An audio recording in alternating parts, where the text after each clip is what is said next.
정면 승부. 신율의 뉴스 정면 승부 2부 시작하겠습니다. 1부에 이어서 정치 김앤장 계속 이어질 텐데요. 지금 스튜디오에 있는 국민의힘 이준우 대변인, 김민아 시사평론가 두 분 나와 계십니다. 지금 어쨌든 이제 한미 한일 정상회담에 대해서 저희가 얘기를 했는데 이건 일각에서 제기하는 얘기인데 뭐냐면 노란봉투법, 뭐 더 센 상법 막 이런 거 통과시켰는데 왜 그러면은 우리나라 그 5대 재벌그룹 회장들 뭐 이거 또 왜 방미시키느냐 이런 얘기가 나오고 있는데 전 뭐 개인적으로 거기에 동의하지는 않습니다만 어떻게 보십니까? 계속 나온 얘기가 이제 이재명 대통령이 대기업들 팔을 비틀어서 정부가 지금 하지 못하는 것들을 좀 내세워서 기업도 내세워서 하고 있는 거 아니냐라는 이제 얘기가 많이 나오고 있죠. 3,500억 불 투자한 것도 기업도 팔을 비틀어서 한 것이다라는 얘기 평가 나오고 있는 거고, 더군다나 지금 이재명 대통령이 방미하고 있지 않습니까? 한미 정상회담을 하고 있는데 우리 집권 여당의 더불어민주당에서는 국회에서 원투 펀치를 날리면서 노란봉투법 통과시키고 더 센 상법을 통과시켰기 때문에 기업 입장에서는 지금 미국 가 있으면서도 한국에서 보고를 받을 거예요. 노란봉투법 통과됐다, 더 센 상법 통과됐다. 예. 그래서 경영 이제 방어가 어려워지고 경영 자율권 침해받을 거고 노사 분규가 이제 상시화될 것이고 이런 것들에 대한 보고서가 막 올라올 거란 말이에요. 실제로 지금 뭐 그런 움직임이 있죠. 벌써 하청에서 원청에다 고소를 했다는 것이 또 올라왔지 않습니까? 그렇기 때문에 저는 이렇게 대통령이 어떤 이제 의지를 가지고 국가적 과제를 푸는 건 좋은데 기업들에게 그러면은 기업들 도움을 얻으면요, 기업들한테도 당근을 주면서 해야지 이게 상도에 맞는 거지. 기업들 팔 비틀어 가지고 같이 데리고 나가면서 기업도 뒤통수치는, 기업하기 어려운 입법을 하는 것은 굉장히 상도에 맞지 않다. 저는 그렇게 생각합니다. 네. 기업들의 이제 팔을 비튼다라는 뭐 평가를 할 수도 있습니다. 근데 가령 그것이 이제 얼마나 부당한 거냐에 대한 평가는 또 달리할 수도 있는 게, 가령 미국에다가 기업들이 전혀 투자할 필요도 없고 미국에 뭐 진출할 필요가 없는데 이제 이 상황에서 억지로 정부가 이제 데려가서 무조건 투자를 해라 이렇게 했다면 그게 가장 부당한 어떤 시나리오겠죠. 이제 근데 그런 것은 아닌 것 같고 이 기존에 이제 삼성이라든가 이런 반도체 기업들의 경우에는 이미 바이든 정부 시절에 이 미국에 진출을 해가지고 반도체 보조금을 받아야 되는 그런 상황에서 이제 좀 이미 해놓은 것들이 있는 거지 않습니까? 그런 것들을 종합을 해보면 기업들이 이번에 또 행동해야 될 필요성도 일부 있었다라는 점에서 정부와 보조를 맞추는 것이 기업에도 이제 이익이 되는 부분이 있다. 이런 점도 같이 평가할 필요는 있는 것 같고요. 그다음에 이제 노란봉투법과 관련된 부분은 뭐 당연히 우려할 수 있습니다. 우려할 수 있고 기업에도 이익이 되는 그러한 어떤 법안의 논의가 필요한 거 아니냐라는 부분은 가령 이제 집권 여당에서 배임죄 관련된 어떤 그러한 손질이나 이런 것들은 논의를 한 걸로 저는 알고 있습니다. 그리고 앞으로도 이제 하는 걸로 알고 있는데 그런 부분에서 진도가 얼마나 나가느냐를 지켜볼 필요가 있고, 그건 이제 상법 개정안하고 이제 연관되는 부분이니까 노란봉투법하고 연관되는 부분은 아니죠. 노란봉투법과 관련돼서는 말씀하신 대로 노사분규가 뭐 굉장히 다양하게 좀 펼쳐질 것이다, 이런 우려가 있는데 그럴 수도 있고, 근데 이제 또 정부나 그다음에 일부 언론 보도나 이런 것들을 보면 뭐 꼭 그렇지 않을 수도 있다. 왜냐하면 기존의 노사분규라고 표현하는 그런 상황들이 왜 일어났는가를 생각을 해보면 하청에 소속돼 있는 노조나 이런 부분들에서 자신들이 문제를 해결하고 싶었는데 해결이 되지 않으니까 사실 이 파업이나 그런 쪽으로 갔던 거거든요. 근데 어쨌든 해결을 할 수 있는 수단을 만들어 줬다라고 하면은 극단적인 어떤 그러한 상황까지는 가지 않아도 되는 길도 열리는 사례들이 나올 거 아닙니까?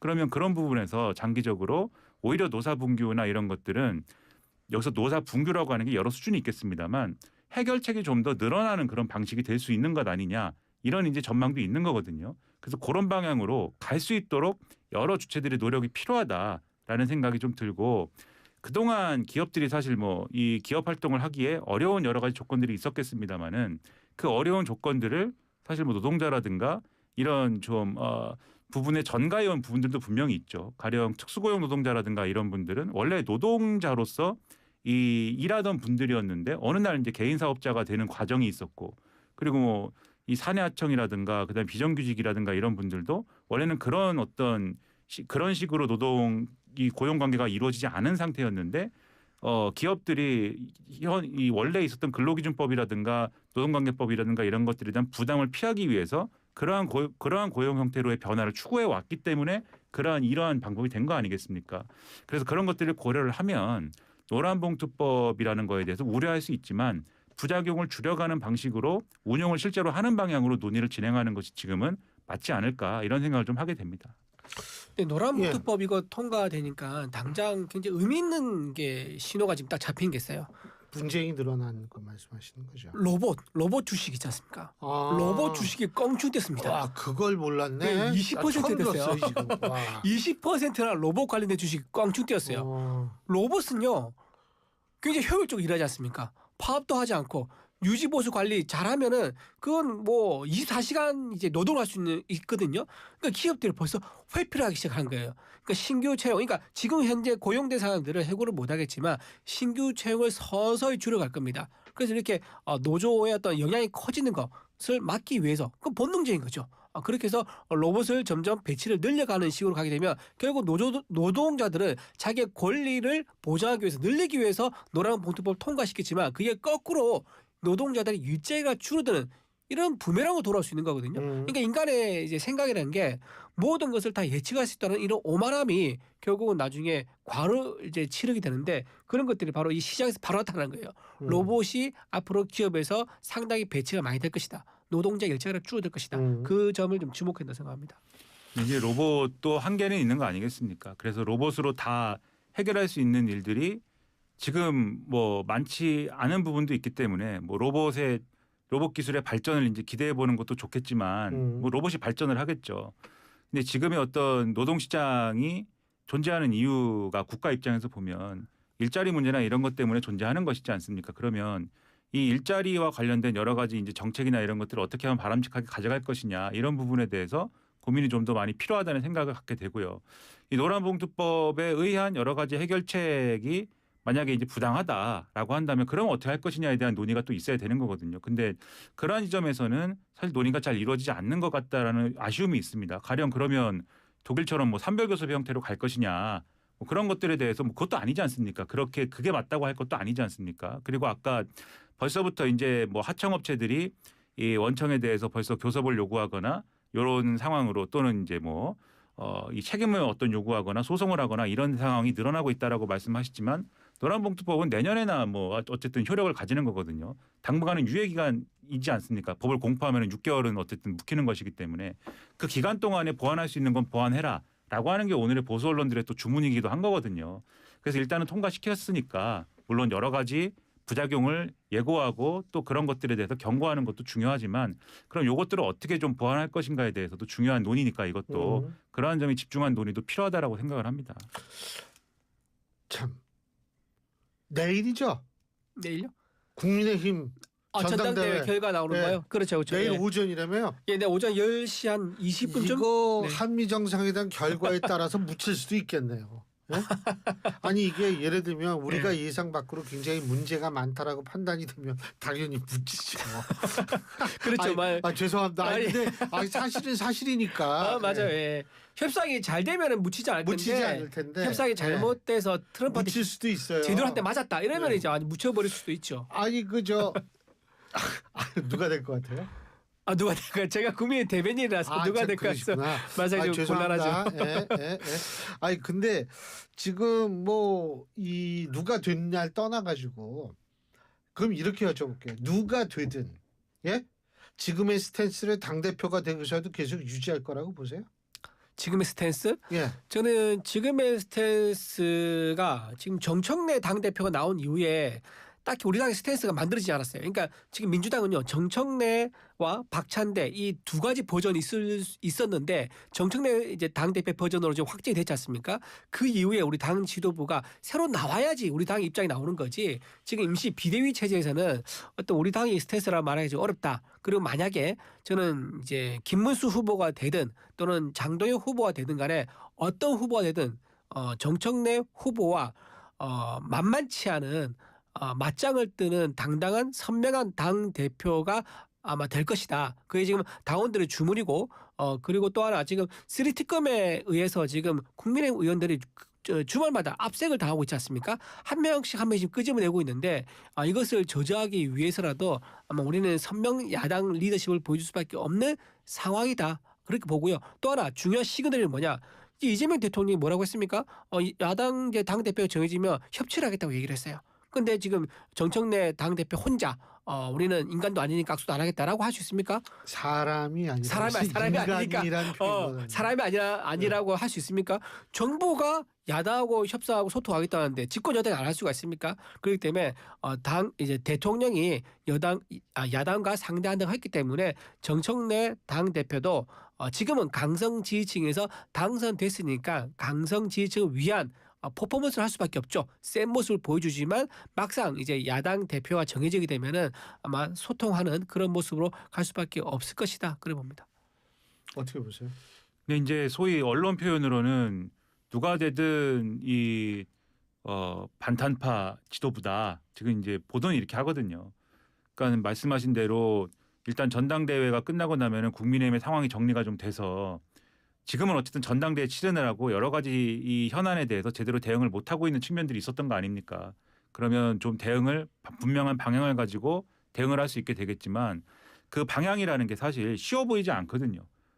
지금 뭐 말씀하셨지만 특검 수사의 칼날이라든가 이런 것들도 있는 것이고 그러면 이거는 특검은 야당 탄압이다 이럴 것이고 그다음에 이제 뭐 정청래 대표의 스탠스야 그렇다 치더라도 전반적으로 그럼 이재명 대통령이 야당 상대한다라고 얘기했지만 그러면 여러 가지 쟁점에 대해서 우리도 나라를 생각하는 마음이 있으니까는 이 협조적으로 하겠습니다. 뭐 이럴 거냐. 지금 반탄파 지도부다라고 하는 언론의 규정이라는 게 뭘 의미하는 거냐. 상당히 투쟁적으로 간다. 그리고 이 윤석열 전 대통령의 어떤 복권을 바라는 그러한 뭐 복권이라고 굳이 제가 뭐 표현하는 것이 뭐 안 좋을 수 있겠습니다만은 윤 어게인이라는 뭐 이런 구호가 등장했기 때문에 그래서 말씀드리는 것입니다만 그러한 것을 연상케 하는 그러한 정치의 연장선에서 뭐 얘기를 한다고 하면은 굉장히 강경하게 나가야 된다. 이런 이제 모드로 갈 것인데 그러한 모드로 갔을 때 이 국민의힘의 당원이나 지금 지지자들 뭐 어떤 평론가님은 이제 짠물 지도부, 짠물 지지층과 짠물 당원들에 의한 짠물 지도부다 이런 표현도 하시던데 예. 요게 이제 엑기스만 남아 있는 상황이지 않습니까? 그런데 지금 빠져나가신 분들이 있는 거잖아요. 전체 보수 유권자층 중에서도 원래 국민의힘을 충분히 지지하면서 중도 확장이 가능하게 했어야 될 이분들이 지금 빠져나가 있는 상황인데 이분들까지 이제 지지를 확장할 수 있는 그런 이 보수 정치의 전체 로드맵을 어떻게 그려나갈 것이냐 이런 전망들을 좀 내놓을 수 있는 그러한 상황에 이를 수 있을 것인가에 대해서는 지방선거 전까지 그게 가능할 것으로 보이지는 않거든요.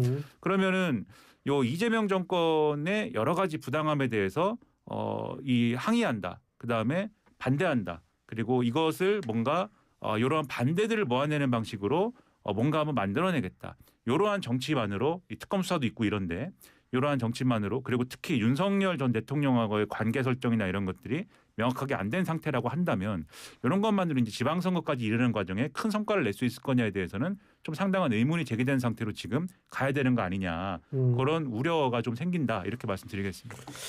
알겠습니다.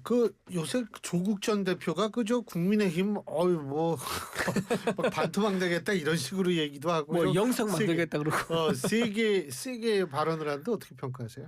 조국 전 대표 지금 민주당에서 그 얘기를 하더라고요. 조국 자중해라.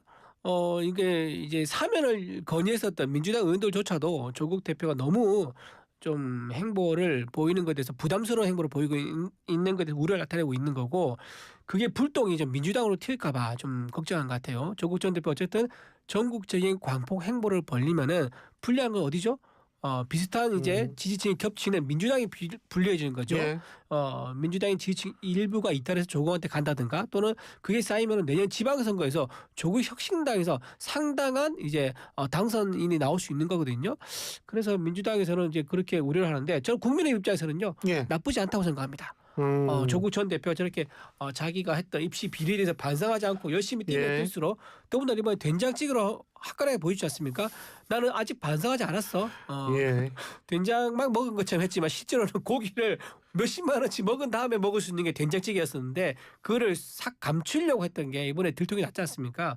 조국 전 대표의 위선이 여전히 위력을 발휘하고 있다. 저는 응원한다 말씀드립니다. 어떻게 보세요? 저는 뭐 된장찌개 얘기는 좀 과한 얘기들을 많이 하신다라는 생각을 하는데 나머지 부분은 좀 의문들이 있습니다. 조국 전 대표가 가령 활동을 하더라도 그 메시지와 맥락이 중요한 거거든요. 가령 지금 형기에 지금 뭐 3분의 1밖에 안 살고 지금 사면이 된 거 아니겠습니까? 예. 그리고 그러면 이제 법원의 판단, 예를 들면 조국 전 장관 사건 2019년에 그 사건이 일어났을 때 뭐라고 얘기했냐면 조국 사태 말씀하시죠. 그렇죠. 이제 검찰의 시간은 끝나고 이제 재판의 시간이다. 법원의 시간이다. 법원의 시간이다. 예, 이렇게 얘기를 했습니다. 근데 그 법원의 시간을 거치고 나니까 어쨌든 그 유죄 판결이 나온 거지 않습니까?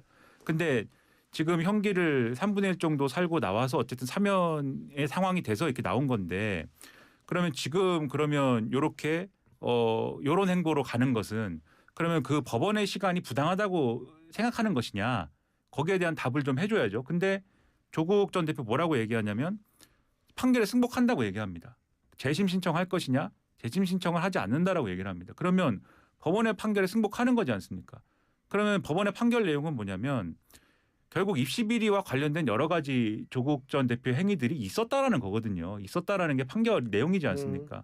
그렇다고 하면 거기에 맞는 행보를 해야죠. 거기에 맞는 행보는 지금 말씀하셨듯이 어느 정도 이것에 대해서 내가 정치인으로서 감내할 것에 대해서 우리 국민 여러분께 죄송하고 또 형기를 충분히 채우지 않고 사면된 거에 대해서 사면은 고맙지만 이것에 대해서는 또 내가 또 감당해야 될 몫이 있으니까 거기에 대해서 감당하는 그러한 자세로 당분간은 자숙을 하고 이런 모드로 사실 가는 게 국민들이 볼 때도 비록 이게 사면이 이루어지긴 했지만 조국 전 대표가 그 상당히 감옥에서 성숙한 어떤 그러한 생각들을 하고 지금 정치에 복귀를 하는 거구나 이런 인상을 받을 거지 않습니까? 그게 조국 전 대표와 조국 혁신당에도 도움이 될 거거든요. 근데 그게 아니고 지금 이 사면 때문에 여러 가지 문제가 이 법원에서의 판결 문제도 다 마치 해결이 된 것 같은 인상을 주면서 행보를 하니까 그러니까 이게 여러모로 이제 미스매치가 나오는 거거든요. 그래서 이런 행보가 지금 정치적으로 어떤 도움이 되는가에 대해서 한 번 더 좀 판단을 해보는 것이 조국 전 대표와 조국 혁신당이 필요하다 이렇게 생각을 합니다. 조국 전 대표는요. 조국 혁신당 때문에 가만히 있을 수가 없습니다. 조국 혁신당은 사실상 1인 정당이나 마찬가지예요.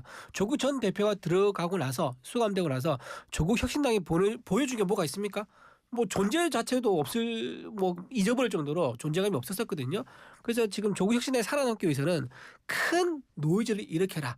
그래서 큰 존재감을 보여라. 이 스탠스예요. 이 맥락이에요. 그래서 내년 지방선거를 의식해서 조국 전 대표는 1인 정당인 사실 조국 혼자서 열심히 노이즈를 일으키게 되면 이게 꼭 조국 혁신당의 유리한 전국이 만들어지고 그 힘으로 선거를 치른다 그러면 호남과 경기도에서 상당한 당선자를 만들 수 있다. 그 목적 하나에 지금 열심히 달리고 있다고 봅니다. 예, 알겠습니다. 제가 아까 그 메르츠 총리가 바로 얼마 전에 미국 방문했을 때 블레어 하우스에 묵었는지 안 묵었는지 그걸 지금 사실 독일 언론 통해서 찾았는데 그건 안 나오고 6월 달에 간 거는 블레어 하우스에 묵었다라는 그런 보도가 있는 거 제가 여러분한테 다시 한번 확실하게 말씀을 드립니다. 자, 두 분 말씀 오늘 여기까지 듣죠. 고맙습니다. 네, 고맙습니다. 예, 지금까지 국민의힘 이준호 대변인 김민아 시사평론가 두 분과 함께했습니다. 똥